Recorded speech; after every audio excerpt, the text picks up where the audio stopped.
All right, so CBS News national security correspondent, not far from where Willie is. He's over at the Pentagon now. Charlie, the Pentagon is where the pulse of the military really beats, the strongest and the hardest. What are the preparations?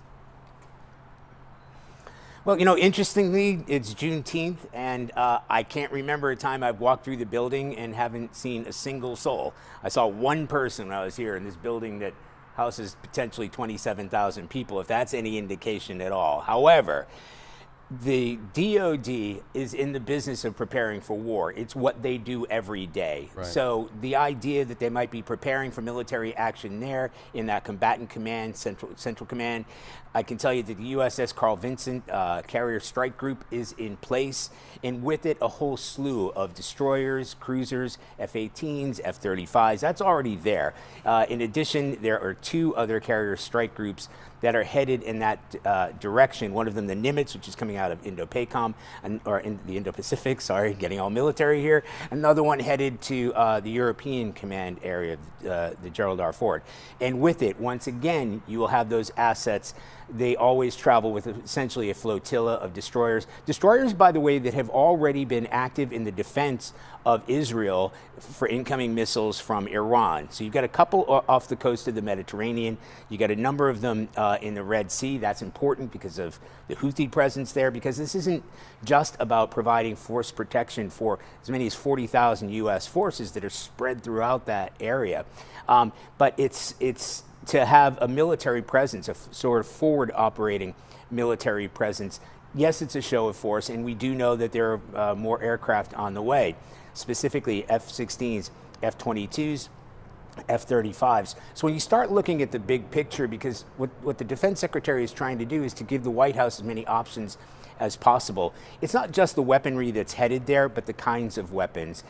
There are refueling tanks that were sent, tankers, I should say, that were sent a few days ago. This is important and critical because it allows fighter aircraft to loiter on top of areas where they're for force protection, but it also gives long-range bombers a longer range if they should be called in for any kind of potential fight. Charlie, if I'm the parent of a young man or a young woman who is stationed anywhere in the Middle East, I am wondering what the reality is for my son or my daughter. What are you hearing about the number of troops there, their readiness, their capability, and what the reality is for them right now? Yeah, well, first of all, Reed, I think we have to kind of break that down to the kind of military installations that we're talking about. So if you say, you know, my son or daughters are based in Bahrain, right, where the Fifth Fleet is based, that is going to be a heavily fortified naval base.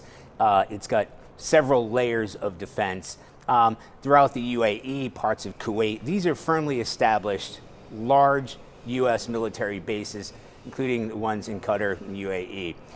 Where there is more of a vulnerability are the places like Al-Assad, which has already come under attack. Now, this is a base inside Iraq itself, about 2,500 service members there. There's another base in northern Iraq near Erbil. Again, that has come under attack.